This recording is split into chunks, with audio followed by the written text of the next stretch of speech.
తలదాచుకోవడానికి చోటు లేకపోతే వీళ్ళ దగ్గరికి వెళ్ళి చేతులు చాచాలి. అయ్యా ఏదో ఒకటి చేయండి అయ్యా, బిల్లా పాపాలతో రోడ్డున పడ్డామని. వీళ్ళంతా దాన కర్ణులు కదా, ఏదో వీళ్ళ బాబు సొత్తు తీసుకొచ్చి మన చేతుల్లో పెడుతున్నట్టుగా మనం పప్పు ఉప్పు కొంటూ ఇచ్చిన పన్ను డబ్బుని వాళ్ళు మింగేయగా మిగిలింది మనకిస్తారు. అది కూడా కుక్కకు బిస్కెట్ వేసినట్టుగా అది మనం ఏరుకొని వీళ్లకు దండాలు పెట్టాలి.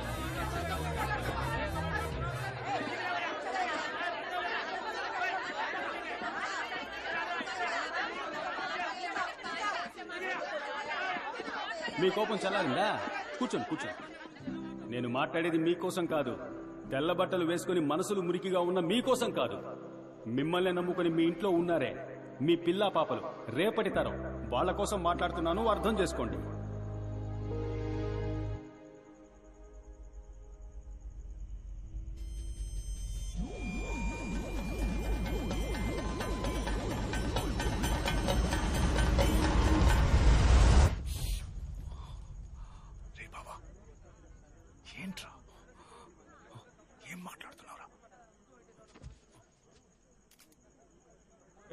నేను ఇందాక నుంచి చూస్తూనే ఉన్నాను. ఏంటి వచ్చినప్పటి నుంచి అన్నగారి గురించి పార్టీ గురించి తప్పుగా మాట్లాడుతున్నావు? ఆధారం ఉందా నీ దగ్గర? నీకు టికెట్ ఇచ్చిన తర్వాత ఇది అవినీతి పార్టీ అయిపోయిందా? ఆపోజిట్ పార్టీ వాళ్ళ దగ్గర డబ్బు తీసుకున్నావా ఏంటి? అడగటయ్యా.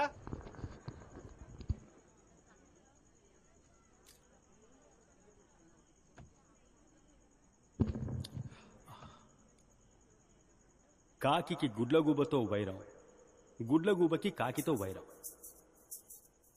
ఈ కాకికి గుడ్లగూబకు సెట్ అవ్వదంట.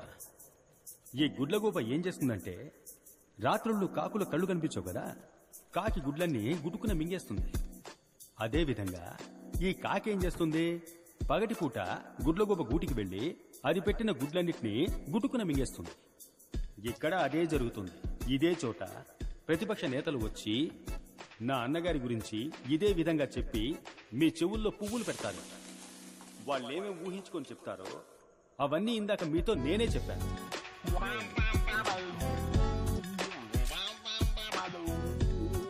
ఎందుకంటే ఇదంతా టైం వేస్ట్ కదా, మీ సమయం వృధా కాకూడదని నేనే చెప్పేశాను.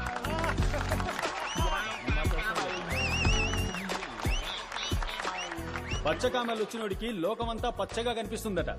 అదే విధంగా ఈ అవినీతి పరులకి తమ కళ్ళతో చూస్తే అంతా అవినీతిగానే కనిపిస్తుంది. సమయం సరిపోతుందా వాళ్ళు చేసిన అవినీతి గురించి చెప్పాలంటే? నన్ను లిస్ట్ చేసి ఇవ్వమంటారా? అన్నగారు, నేను విషయం చెప్పబోతున్నాను, దయచేసి నన్ను ఆపకండి. ఈ విషయం చెప్పే తీరాలి. ఓ 2 రోజుల ముందు అన్నగారిని కలవడం కోసం వెళ్ళాను. అప్పుడు ఆయన నా దగ్గరికి వచ్చి చెవిలో చెప్పారు, సింహం ఏ లేదు, ఖర్చులకు ఒక 50 కావాలి, ఇస్తావా? నేను ఒకరికి ఇస్తానని మాటిచ్చాను అని అడిగారు. అన్నగారు దయచేసి మీరు అడ్డుపడకండి, మీరెవరో ఈ ప్రజలకు తెలియాలి. అన్నగారు మీరు మౌనంగా ఉండాలని నేను ఆజ్ఞాపిస్తున్నాను. అన్నగారు 50 అడిగారు. ఏంట్రా ఇది, అన్నగారు 50 అడిగారే, నా దగ్గర నిజంగా డబ్బు లేదు, ఏం చేయాలో కూడా అర్థం కాల. ఎలాగో కింద మీద పడి ఒక 50 మోపు చేసి అన్నగారికి ఇచ్చాను. అప్పుడు ఆయన ఏం చెప్పి తీసుకున్నారో తెలుసా? నేను తిరిగిచ్చేటప్పుడు నువ్వు ఖచ్చితంగా దీన్ని తీసుకోవాలి, ఇది నా పార్టీ మీద ఒట్టు, నా తల్లి మీద ఒట్టు అని చెప్పారు. అప్పుడే పితికిన పాలు ఎంత స్వచ్ఛంగా ఉంటాయో నా అన్న మనసు గుణం అంతే స్వచ్ఛంగా ఉంటుంది. చివరిగా ఒకే ఒక విషయాన్ని చెప్పి ముగిస్తాను. నేను నా చెల్లెలు మా అమ్మ నాన్నల్ని చూడలేదు.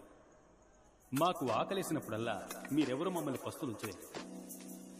ఈ ఏరియానే, నా జనాలే నాకు అమ్మ నాన్న తాత బామ్మ అత్త మామ అక్క చెల్లెలు అన్న తమ్ముడు అంతా మీరే. దానికి కృతజ్ఞతగా మీకు సేవ చేయడానికి, మీ ఇంట్లో పనివాడిగా, మీ వీధులు శుభ్రం చేసేవాడిగా పని చేయడానికి నన్ను ఆజ్ఞాపించండి. ఆ ఆజ్ఞ ఓటు రూపంలో వేయండి అని వేడుకుంటున్నాను.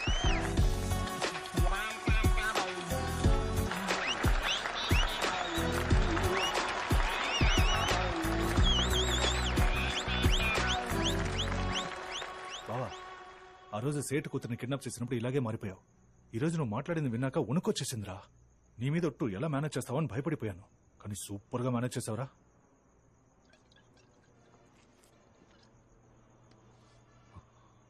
ఎన్నేళ్ల కలరా ఇది. అన్నీ కలిసి వస్తున్న సమయంలో నాకే ఎందుకు ఇలా జరగాలి? నా పరిస్థితి ఎలా ఉందో తెలుసా?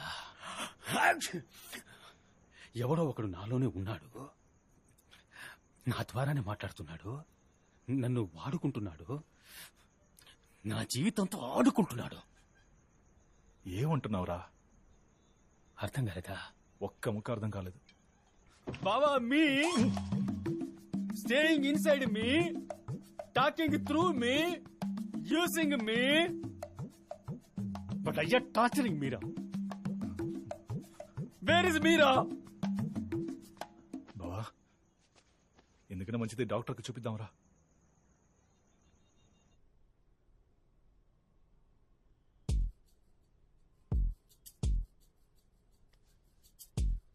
మీరు చెప్పే మనిషి వచ్చేటప్పుడు మీలో ఏం జరుగుతోందో ఏంటో అసలు మీకు బొత్తిగా ఏం తెలియటం లేదు కదా.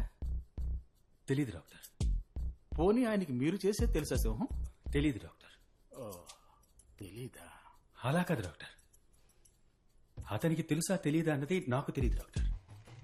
మిమ్మల్ని పూర్తిగా చెక్ చేశాను. మీ ఒంట్లో ఏ సమస్య లేదు, మీ బ్రెయిన్ లో కూడా ఎలాంటి ప్రాబ్లం లేదు. ఇది కొంచెం కాంప్లికేటెడ్ గానే ఉంది. మనం ఒక సైకియాట్రిస్ట్ ఒపీనియన్ తీసుకుంటే బాగుంటుంది. Okay doctor. సైకియాట్రిస్ట్ ఒపీనియన్ తీసుకున్న తరువాతే నేను ఒక కన్క్లూజన్కి రాగలను. అందుకు మీరు హాస్పిటల్లో అడ్మిట్ అయి తీరాలి. ఎలక్షన్స్ వస్తున్నాయి, నేను కార్పొరేటర్ గా నుంచుంటున్నా, ఇప్పుడు కుదరదు. ఎలక్షన్ పనులు ఇంకా ఎన్ని రోజులుంటాయి? ఒక 2 వారాలు ఉంటాయి డాక్టర్. బెటర్ నేను అతన్ని ఓసారి డైరెక్ట్ గా మీట్ అవుతాను.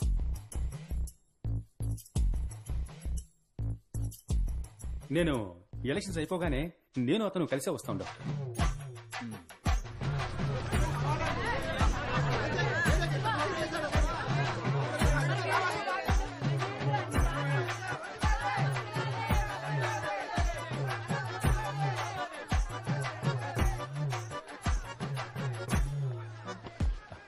ఏంటి సేటమ్మాయి ఇక్కడేం చేస్తున్నారు? నా పేరు సేటమ్మాయి కాదు, కామాక్షిక. మళ్ళీ కలుద్దాం కామాక్షి. బాయ్.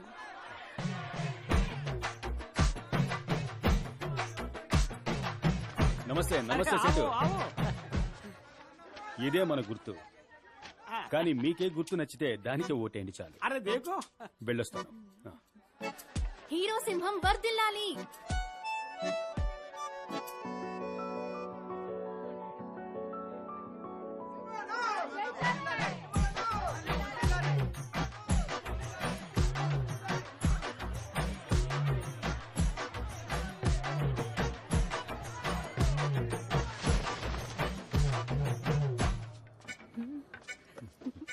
కాజీ కత్లీ. థ్యాంక్స్. మొత్తం మీకనే తెచ్చాను. అప్పుడు చాలా థ్యాంక్స్. అక్క ఏమైనా తింటారా మీరు? అక్క మీరేమైనా తింటారా అని అడిగా.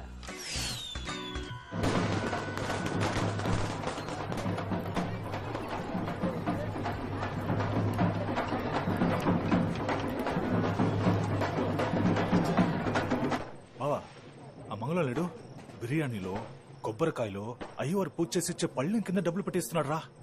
ఇదంతా చూస్తుంటే వాడే గెలిచేలా ఉన్నాడు రా. రే ఏ గుర్తుకు ఓటేస్తావరా? కొబ్బరికాయకి. విన్నావా? కొబ్బరికాయకి నీకెవడ ఒకటేస్తాడు. ఇప్పుడేమంటావు? నాకు తెలుసురా, కానీ ఏం చేయమంటావు? నువ్వేం చేయగలవు? నీ దగ్గర ఉన్న డబ్బంతా ఇచ్చేసి వచ్చావుగా, నీకు ఇన్ఫర్మేషన్ ఇచ్చాను అంతే. రా. అన్నా ఏంట్రా? శాంతి, త్వరగా ఆసుపత్రికి వెళ్దామమ్మా. ఏమైందబ్బా? పేగు చుట్టుకుందయ్యా, త్వరగా ఆసుపత్రికి తీసుకెళ్లాలయ్యా. భయపడు సంతి, అన్నయ్య ఉన్నాడు. నువ్వు వెళ్ళి ఆట తీసుకురండి. దుర్గమ్మ తల్లి, పిల్లకి తొందరగా వస్తయ్యా. ఓర్చుకో తల్లి. త్వరగా తీసుకెళ్ళాలి.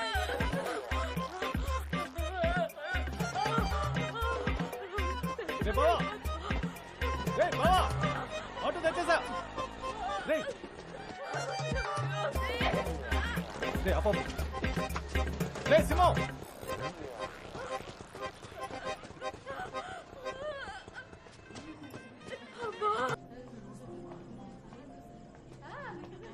మగపిల్లాడు శాంతి ఎలాగుంది చెల్లెమ్మ? బాగానే ఉంది. ఇంత లేటుగా తీసుకొస్తారా? ఇంకాస్త ఆలస్యం అయ్యి ఉంటే ఏమయ్యేదో తెలుసా? బిడ్డను ఆయనకు చూపించమ్మా. సంతోషం. ఏం బిడ్డ? మగపిల్ల. మగబిడ్డ.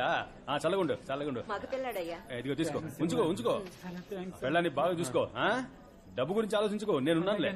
ఏంటన్నా భయమే లేదు, దిగులు పడకండి. నేను శాంతిని ఎత్తుకురావడం మీరంతా చూశారు కదా. సరే జాగ్రత్త, నేను రాకపోతే ఏమైంది వెళ్ళి ఏరియాలో అందరితో చెప్పండి. వదలరా. రేయ్, నేను ఆటో తీసుకురావడానికి వెళ్ళాను కదా, అంతలో నీకు తొందర ఏంటి? ఎందుకు ఇంత పనిచేశావు? పాపం కడుపుతో ఉందిరా. తనకో బిడ్డకో జరగకూడదు ఏదైనా జరుగుంటే. ఓ అవకాశం కోసం ఎదురు చూశాను, అది వచ్చింది, వాడుకున్నాను. ఏమంటావు ఇప్పుడు?